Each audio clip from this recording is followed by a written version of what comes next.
welcome back. Thank you. We're back for the second half of the show. And I can't think of a better way of kicking off the second half of the show than to have a guy on that I've had many times before. Always a pleasure to have the most politically insightful comedian in the area, Mr. Barry Crimmins. A nice round of applause.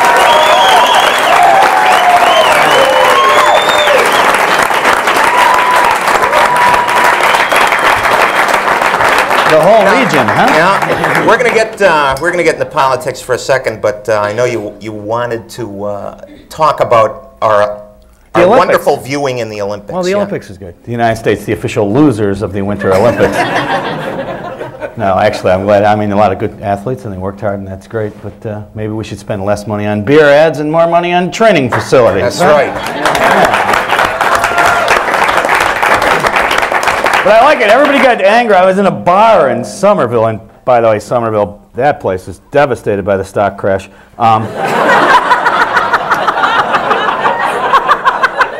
It's just not the same. You can see it on Main Street, my friends. But anyway, I'm in a bar in Somerville, and the Olympics are on some skating events, and these people that are hammered are angry about the scoring of a skating event. Yeah, right. It's like, have you been following this a long time, fellas?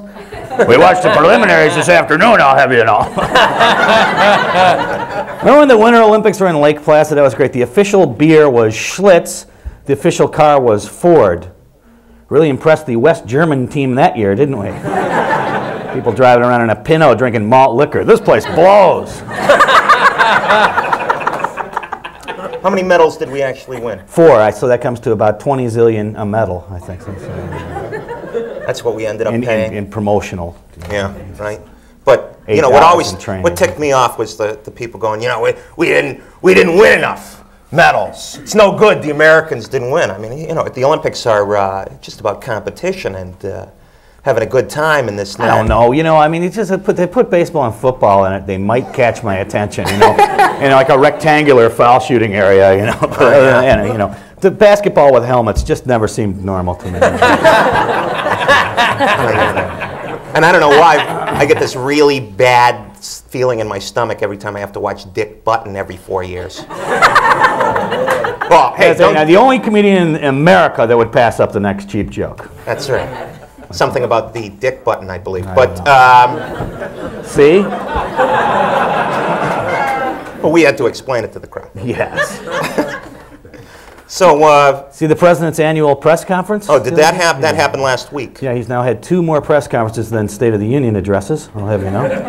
He doesn't. Wow. I mean, it's usually I don't like. I really am not that much into other comedic performances, but this was one of the truly hilarious things that I have ever seen. I mean, this man trying to talk like he knows anything about anything. It's like, no, you old skin bag, hide. I agree, hide skin bag. You're old and you're really stupid now. You got under your previous self. Some of the stuff that he was, I mean, it was amazing. He cleared up the whole South African problem. Turns out it's a tribal deal. I thought it had something to do with races. Yeah, and then he's talking about the Middle East. He said it's outside agitators. I guess Bull Connors is advising him on the Palestinian issue now.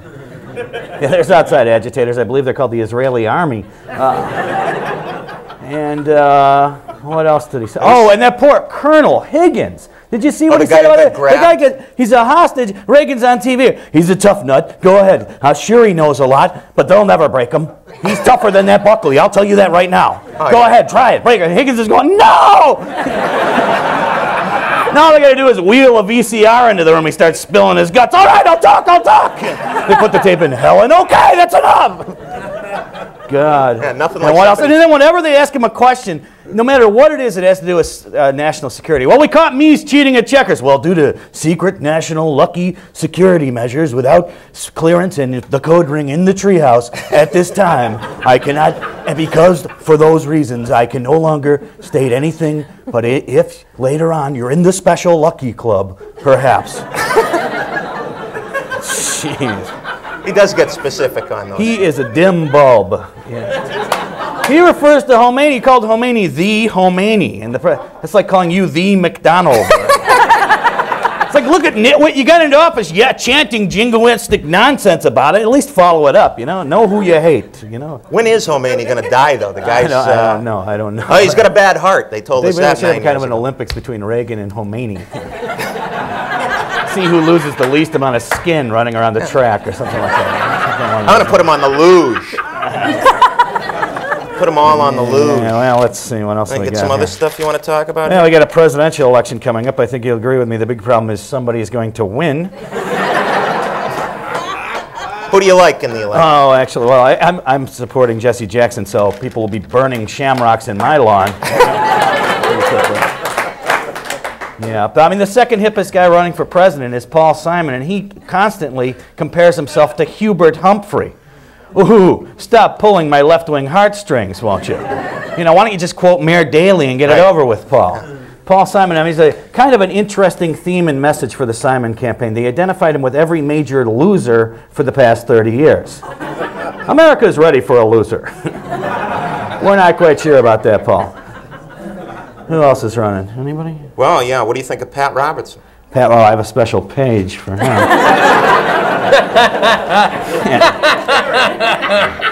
He announces his candidacy in Bedford-Stuyvesant, a ghetto in Brooklyn. Right. Because I don't know. He's a right-wing Southern preacher. Right. Who's doing his demographic research for him? I mean, what's he going? I mean, his announcement, it was just like, that's why I'm here. That's why I've come to Bedford-Stuyvesant. And the people are going, fuck you. You know, I've decided to tell you to your faces, I don't think you should be housed, clothed, fed, educated.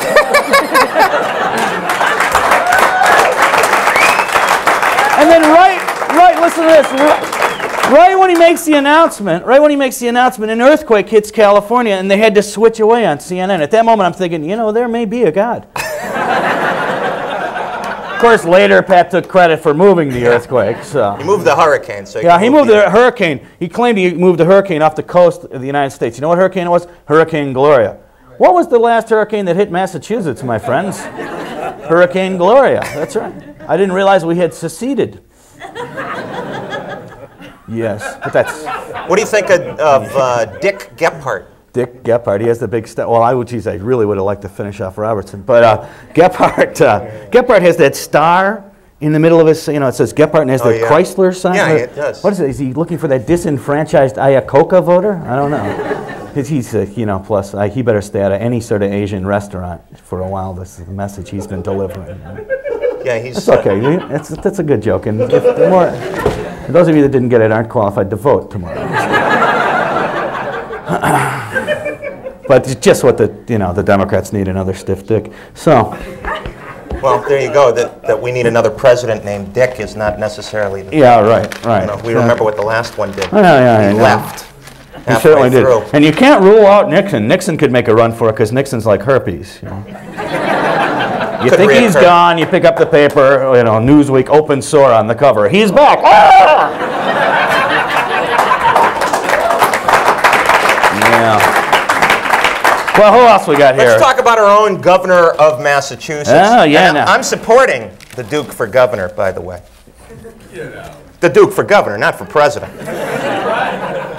The Duke, yeah. Well, if he becomes president of international boundaries, we'll just have roadblocks. I would have voted for you, Duke, but I was afraid to drive to the polls.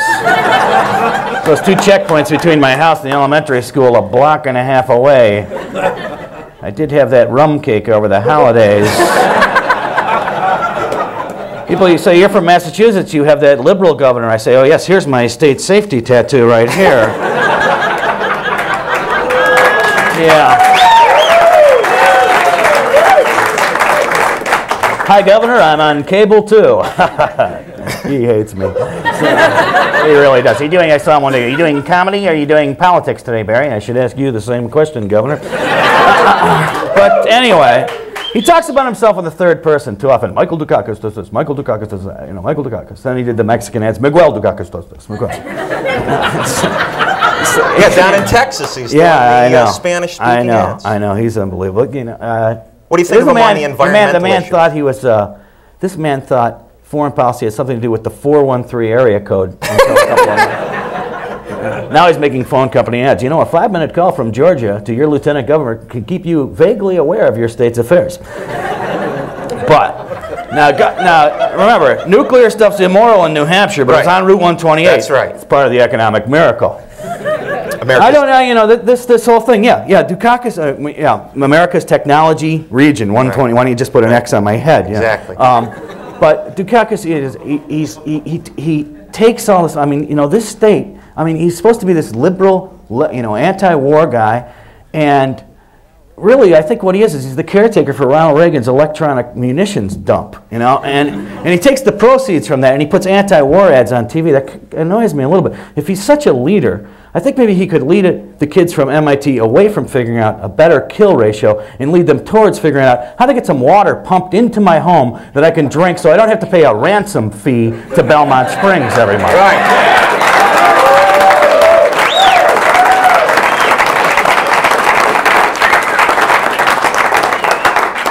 We get a couple of seconds here. Who do you want to trash the most? Oh, man, there's so many. So little time. Oh, Jimmy Swaggart. I'm starting a new fund. I'm trying to raise money to buy trousers for televangelists. We're going to teach him how to wear them, and if you're kneeling, be sure you have them on. Barry Crimmins, ladies and gentlemen.